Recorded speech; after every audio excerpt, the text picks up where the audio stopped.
Council President? Yes, ma'am. Yes. May I? Yes, ma'am. Okay.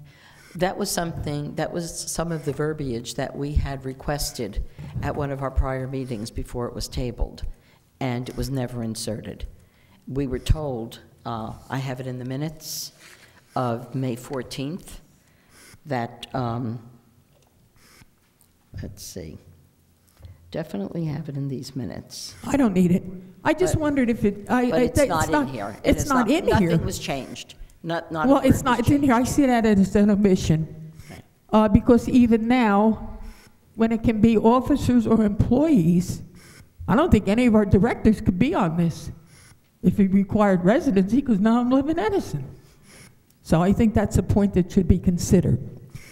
The other thing, too, when you implement this, if you go further, a commissioner who's one of the commissioners shall be a member of the Township Council.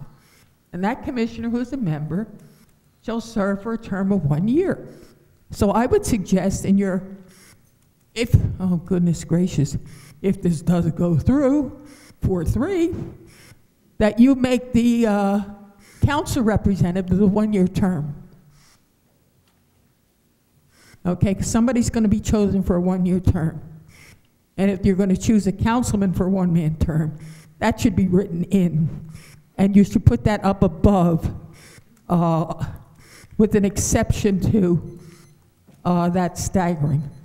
I'll come back. Thank you, ma'am. First-time speakers. Mr. Shneer.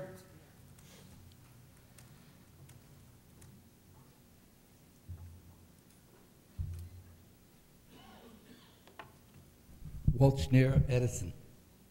I'd like to know, with all this being said, done, where did the redevelopment program, or whatever it is, come from? To make one up, take it away from the council. I hope I get an answer. Okay. Thank you. The other thing is, I know you can answer this, Council President. What I hear from the gentleman from the table, most of the things will come back to you, the council, for a vote. Is that true? It's on record. Yes, sir. It will come back to use whatever it is. Well, not whatever, but certain parts of it. Certain parts of it. Right. So either way you look at it, the man that started this gets his wish, because it's 4-3. And the way it's going to be right now, 4-3. I'm sorry. These people came in here for answers. You people were voted to give these people answers. Since I've been coming to this meeting, this place, the council before gave 3/4 of the answers. Now, all due respect to you, the people are not getting no answers. This is not right.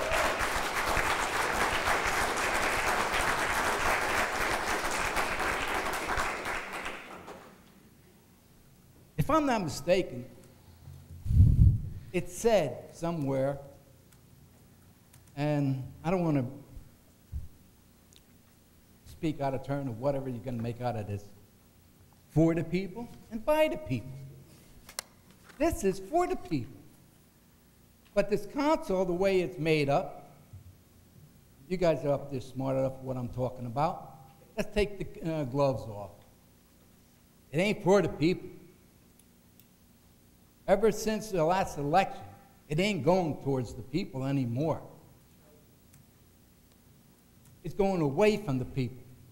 For somebody to take power, and let's quit fooling around. We all know what it is. Let's be adults about this. Somebody that you have enough guts to tell these people what they want. Sitting back there, and like Joe over here, Karabinchuk, they come up here, and they know what they're talking about. But nobody wants to give them answers. Councilman Mazzaro held the book. One ear out the other. And that's not right. I'm sorry. All I got to say is, what you're talking about, you're going to vote on it, 4-3. I'm sorry. Council President. Council President, before the next speaker, Mr. Shneer has made a good point, and I'm sure every member of the audience has made that same point. How come they're not getting responses? And I know what you're trying to do, but there are a number of people in the council chambers who are very new. And I think it needs to be restated. What the council president's trying to do is be respectful of the public portion. Every one of the council members here, I am sure, is aching to respond to several different points that have been made. But if we do that, then there's no public portion. So I presume that's what Council President Deal is trying to do.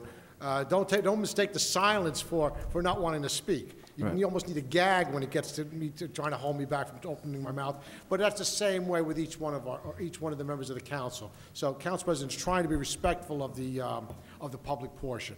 Councilman Massaro, I thank you for that clarification, because you're absolutely right. It's not that I don't think any one of the 7 of us don't have an opinion or we won't voice it. We will.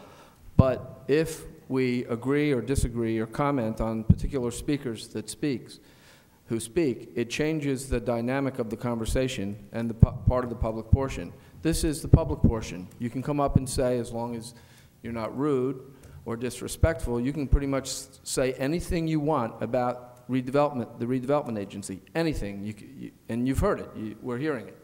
So, do we have opinions? Absolutely. Are you going to hear them? I'm sure you will. But right now it's the public portion, and that's what we're doing. Okay, and with that, this gentleman here I'd like to call.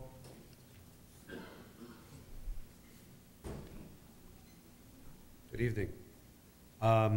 Again, with the Redevelopment Agency, I just want to bring something up. Sir, I need your name and address, please. Bruce Papkin, 38 Merker Drive, Edison. Thank you. You're welcome. Our wonderful governor came up with this idea. Let's borrow $38 billion, and I'm going to then start a corporation, and I'm going to appoint its leadership. Well, then he tried to sell it to New Jersey, and I think everybody remembers he went from county to county to county, and he got beaten up. So when he got to about the 12th or 13th county, picked up his bag and he went home. Now, pretty much what's happening tonight is you're hearing basically the same thing, except that this is one town. The thought occurred to me when I was listening to this attorney over here, is that if everything has to go from the redevelopment agency back to you to approve it, and then go back to the redevelopment agency, it's impotent. So then what do you need it for? You don't. It's going to cost us a lot of money to set up, just like our illustrious governor's program. And it's going to have to be funded by us, the taxpayers. You, and you're all taxpayers. So instead of doing the job that you were all elected for, and not creating a drain on this town, you become the redevelopment agency, or the development agency, or whatever you want to term it, because like the governor, he likes to change names of things. So let's call it the Edison, light. Now let's take a stab at something else. When the last group were elected this past year, no one ever mentioned in your platforms that you were supporting a redevelopment agency. I don't even think any of you even dreamed of a redevelopment agency. All of a sudden, somebody snapped their finger and said, let's have a redevelopment agency. So everyone who was aligned with that somebody, oh, and by the way, I don't see him. He was here. He was here. Where is he now? With all deference to Mr. Choi, cowards don't like to face their oppressors. And I think he thinks that we're oppressors. I really do. He doesn't want to hear what we have to say, so he's going to walk away. He's going to let you guys do his dirty work. The only one who is going to benefit from this, and in my opinion, he is going to appoint the people to the board who are going to help him. And God forbid that he should ever decide to run again for mayor. or maybe he won't decide to run for mayor. He's going to have a job because he's gotten the people on the board that are going to hire him. So, please, table it. Discuss